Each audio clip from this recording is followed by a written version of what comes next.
இந்த மாதிரி சூழ்நிலை வந்து அவர் பின்னாடி நான் வந்து அவர் பார்க்கும்போது அவர் சொந்த படத்தை தயாரிப்பு அவரோட மச்சான் இருக்காங்க இல்லையா, அந்த பிரேமலதா அம்மாவோட பிரதர், அவங்க ஒரு படம் எடுத்தாங்க, கேப்டன் தான் ஹீரோ. அந்த படத்துக்கு ப்ரெஸ் மீட்டுக்கு அன்றைக்கி நான் ஊருக்கு போயிட்டேன். மறுநாள் ஃபோன் பண்ணாங்க, நீ ஏன் வரலன்ட்டு. இப்போ ஊரில் இருந்தானே வந்துருங்க அப்படின்னாங்க.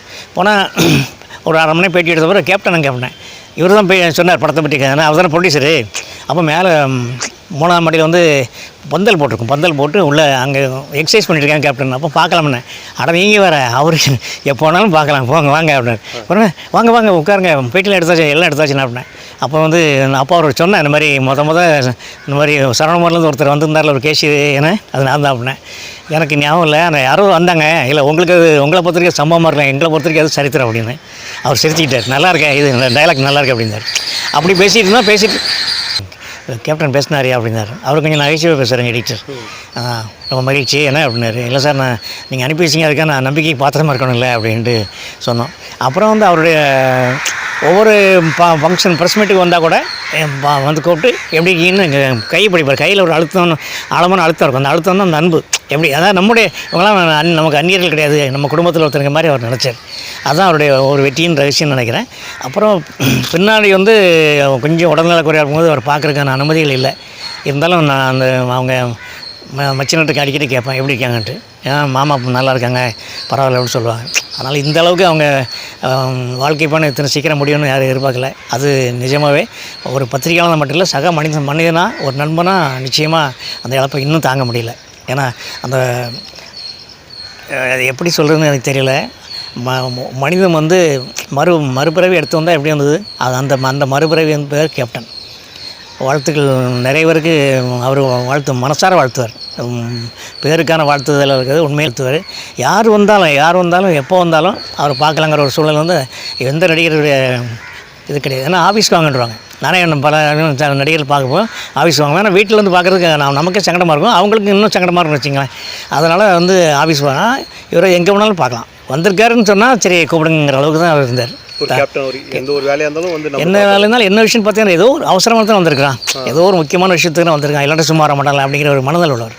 அதாவது தன்னை வந்திருக்கவனா பார்க்குறேன். வந்திருக்கவனுடைய மனம் எப்படி இருக்கோ, என்ன சூழ்நிலை வராங்கிறது அதை பார்த்து அதுக்காக மனநிலைக்கு தன்னை மாற்றிட்டு கூப்பிடுறேன். ஏன்னா அவர் நடிகனுங்கிற ஒரு ஜபர்தஸ்த் எப்போவுமே காட்டினது கிடையாது. சாதாரண ஒரு மனிதன். அது பிறகு ஷூட்டிங் ரமேஷ் கண்ணா அன்றைக்கி ஒரு காமெடி சென்டருக்கு வாங்கினார், நம்ம அவர் நண்பர் தான்.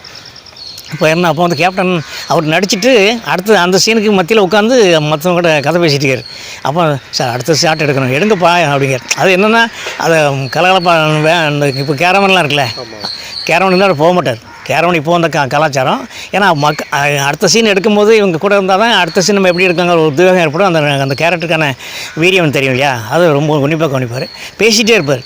இன்னும் சொன்னால் அவுட்டோரில் வந்து போனாச்சுன்னா 2 மணிக்கு ஷூட்டிங் நடக்கும் இல்லையா, அது வந்து 5 மணிக்கே முழிச்சு ஒவ்வொரு வீட்டு ஒவ்வொரு ரூம் ஜன்னல் தண்ணி தெளிப்பாரான்.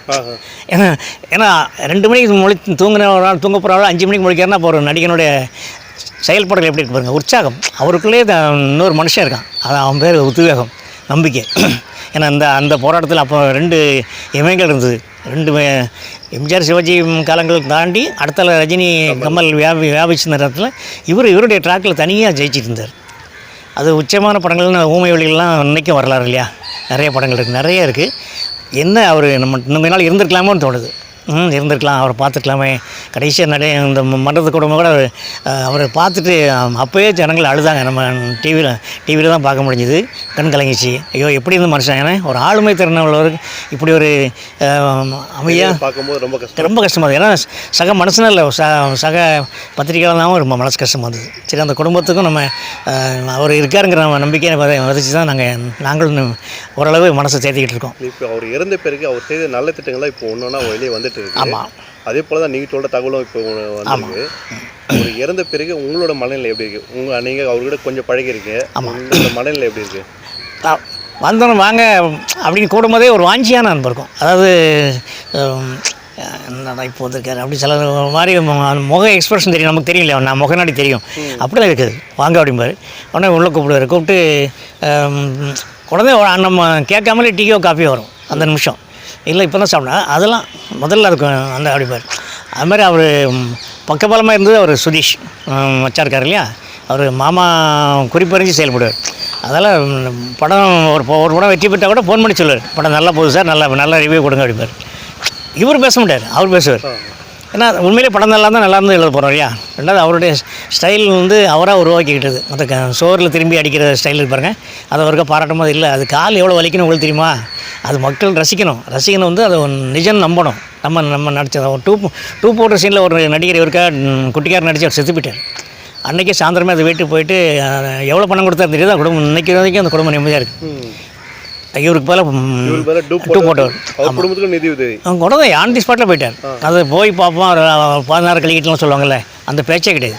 அதான் தன்னை மற்றவங்களும் உணர்றார், மற்றவங்களை வழியை உணரக்கூடிய மனிதர், மாமனிதர். நிச்சயமாகவே அவர் தமிழ் சினிமாவுடைய மன்னன்னு சொல்லுங்களேன். அந்த பேருக்கு வேறு யாரும் இப்போதைக்கு எனக்கு தெரிஞ்ச தகுதியாக இல்லை. சரி சார், அவர் கூட நெருங்கி பழகி அவருடைய சில தகவல் நம்மளோட இணைந்ததுக்காக உங்களுக்கு மிக்க நன்றி. மீண்டும் உங்களுக்கு நன்றி. ஒரு வாய்ப்பு கிடைக்க வேண்டும் என கேட்டுக்கொள்கிறேன். நன்றி, ரொம்ப நன்றி. உங்களுடைய வாசகர்களுக்கும் நன்றி.